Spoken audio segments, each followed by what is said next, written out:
শরীয়তের মধ্যে লেখা আছে বিবাহে আনন্দ করো, আহ্লাদ করো, তবে ঢোল বাজনা বাজিয়ে নয়, ডিজে বাজিয়ে নয়, গীত গেয়ে নয়। নারী পুরুষ একসঙ্গে আপনার নারী পুরুষ একসঙ্গে ডান্স করে নয়, নারী পুরুষ একসঙ্গে আপনার হোলি খেলে নয়, নারী পুরুষ একই ঠাট্টা করে নয়, কারণ এইগুলো শরীয়তের মধ্যে বিলকুল হারাম রয়েছে। জোরে বলেন নাউজুবিল্লাহ। এইগুলো শরীয়তের মধ্যে একেবারে বিলকুল হারাম। তবে এখন বর্তমানে বিয়ে হলে জামাইয়ের কাছে একটা লোহা রাখি, একটা দেখবেন যে কি বলে কাজল রাখি, বা হয়তো একটা চাকু রাখি, একটা জাতি রাখি, রাখি না? আপনাদের দেশে হয়তো হয় না, অনেক জায়গায় রাখে। বলে কেন? বলে জামাইয়ের উপরে নজর লেগে যাবে, জামাইকে কেউ হয়তো আক্রমণ করে দেবে। এগুলো ইসলামিক শরীয়তের কোন বিধান না। এখন যে মায়েরা মানে, যে বাবারা মানে, বলে নতুন নতুন মৌলবি আসছে, নতুন নতুন ফতোয়া দিচ্ছে, এগুলো আমাদের পরম্পরা চলে আসছে। বলবে না ভাবছে ভাইরা, নতুন নতুন ফতোয়াও নাই, নতুন নতুন মৌলবিও নয়। এখন মানুষ আপডেট হতে শিখেছে নাকি বলেন? আগে কি মোবাইল ছিল? যে এখন যদি বলেন মোবাইল নতুন এসছে চালাবো না, লস কার হবে? আপনার হবে। ক্ষতি কার হবে? আপনার হবে। তো এখন অনেকেই আপডেট। আগে এত কিতাব কেনার মতো পয়সা মানুষের কাছে ছিল না, এই জন্য তো আগে আপনার মসজিদে ইমামতি করতো যারা অল্প শিক্ষিত, মৌলবি পাস করেনি, আমার নাম ফেল, যাদেরকে বলা হয় মুন্সি, বলে কি বলে না? আর এখন মুফতি মুহাদ্দিস আছে না নাই? আছে। এখন অনেক কিতাব কেনার মতো সমর্থক মানুষের আছে, কিতাব কিনতে পারছে, পড়তেও পারছে। এই যে এই সমস্ত যে প্রথাগুলো আছে, এগুলো আমাদের জন্য শরীয়ত মতে বিলকুল হারাম করা যাবে না। আপনার পুরুষ মালা পড়তে পাবে না, আপনার সোনার আংটি পড়তে পাবে না, তারপরে কান ফোড়াতে পাবে না, আপনার আলতা পড়তে পাবে না, মেহেন্দি লাগাতে পাবে না, নাক ফোড়াতে পারবে না। এখনকার ছেলেরা বললেন এমন, বললেন এক কানে কান ফুড়েছে, দুই কান্দে পিটি ছেলের মতো। এখন মেয়েদের মতো আপনার এই নাকটা ফুড়াইতে পারছে না, এই তাদের কপাল নাকি বলে।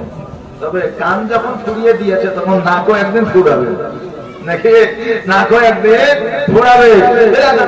ইসলামিয়া এগুলো করা যাবে না। রাত্রে বেলায় আপনার জামাইকে এক জায়গায় বসিয়ে দিয়েছে, আর বান্না মেরিলিয়াতে হাঁটুর উপরে কাপড়, আর আপনার জোয়ান জোয়ান ভাবিরা এসে আপনার হলদি মাখাচ্ছে, পাশে পাশে অন্যান্য ভাবিরা ভাবরি বাড়েছে আর গীত গাইছে। হয় না? আপনাদের দেশে না হইলে আমাদের দিকে হয়, বুঝলেন না? গীত গাইছে। আচ্ছা, একটা পুরুষ আপনার হাঁটুর উপরে কাপড় তুলে আছে, আর যুবতী যুবতী ভাবিরা আপনার হলুদ মাখিয়ে দিছে, আর গীত গাইছে সাবান মাখো কি মাখো না, জলে ভাসে ফেনা। হ্যাঁ, আজকে তুমি যতই সাবান লাগে পরিষ্কার করে দাও, কাল কিয়ামতে দিনে ওই সাবানের ফেনাটা তোমাকে চুবড়াবে আর তোমাকে কষ্ট দেবে জাহান্নামের মধ্যে। কথা কি বুঝতে পারলেন না? একজন যুবক আর একজন যুবতী কোনোদিন বন্ধুত্ব হতে পারে না, একে অপরের সঙ্গে কোনোদিন মিলিত হতে পারে না, কথাবার্তা বলতে পারে না। শরীয়তে বিলকুল একবারে হারাম। ভাবিরাই আর কি করে আপনার দেওরের সঙ্গে, আর দেওররাই আর কি করে ভাবির সঙ্গে। স্ত্রী স্বামীর সঙ্গে আর কি করে না, আর স্বামীও স্ত্রীর সঙ্গে আর কি করে না। তো স্বামী স্ত্রীর সঙ্গে আর কি করা যায়, আর দেওরের সঙ্গে আর কি করা হলো হারাম। এখনকার মানুষ বুঝে নিয়েছে যে দেওরের সঙ্গে আর কি করা হালাল, আর স্বামীর সঙ্গে আর কি করা হারাম। এই জন্য স্বামী যখন বাড়িতে আসে তখন মায়েদের মুখটা গুমরা হয়ে থাকে, আর দেওর যখন আসে তখন বা আপনি হাসে, মনে হয় যে একবারে রচনা বেনাতে ফের যে মনে হবে ফের। স্বামী আর স্ত্রী আর কি করে যদি নিজকে হাসি দাও, তা আল্লাহ বলছেন আমি ওই বান্দা বান্দির নেকির খাতায় একটি করে মাকবুল হজের সব দিয়ে দিই। জোরে বলেন সুবহানাল্লাহ। একটা মাকবুল হজের সব দিয়ে দিই। শুধু এটাই নয়, স্বামী সারাদিন কাজকর্ম করে রাত্রিবেলায় বিছানায় শুয়ে আছে, এখন স্ত্রী যদি মাথাটা একটু টিপে দেয়, তো আল্লাহ বলছেন ওই বান্দির জন্য আমি আল্লাহ তার জাহান্নামকে হারাম করে দিই। জোরে বলেন সুবহানাল্লাহ। তাহলে এর কি করলে স্বামীর সঙ্গে করো, দেওরের সঙ্গে নয়। কারণ স্বামী ভালোবাসে তোমার মন ও প্রাণ থেকে, স্বামী ভালোবাসে তোমার দায়িত্ব নিয়ে, স্বামী ভালোবাসে তোমাকে পর্দায় রাখার জন্য, স্বামী ভালোবাসে তোমাকে সুখে রাখার জন্য। আর দেওর যদি ভালোবাসে তো তোমাকে ভক্ষণ করার জন্য, দেওর যদি ভালোবাসে তো তোমার শরীরকে ভালোবাসে, দেওর যদি ভালোবাসে তোমার চেহারাকে ভালোবাসে, দেওর যদি ভালোবাসে তোমার পোশাককে ভালোবাসে।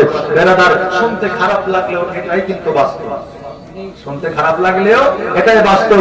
তো আমি বলবো মা এবং বাপজিরা স্বামী আর স্ত্রী যে আর কি করবেন নাকি পাবেন।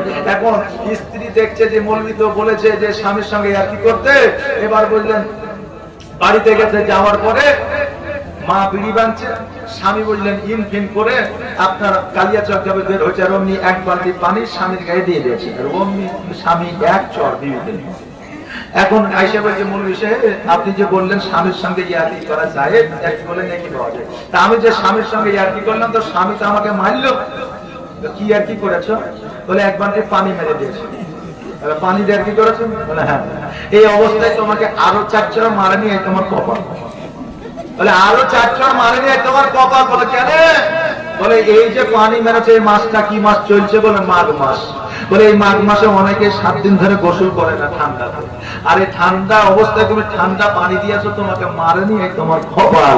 হ্যাঁ, তো স্বামীর সঙ্গে ইয়ার্কি করবে একটা সময় নিয়ে, যে কোনো সময় ইয়ার্কি করা যাবে না। যাবে জি? এখন স্বামী আলু লাগিয়ে কোদাল ঘাড়ে করে নিয়ে বাড়ি আসছে, আসার পরে বলছে রহিমের মা এক গ্লাস পানি দাও তো। এখন বিবি যদি মিচকি হাসে বলে কেমন লাগলো? আচ্ছা বলেন ওই বিবিকে বাড়িতে রাখবে? রাখবে না। তো ইয়ার্কি করো না, একটা সময় আছে। তবে ইয়ার্কি করলে স্বামী আর স্ত্রীতে করিও, দেওর ভাবিতে ইয়ার্কি করিও না।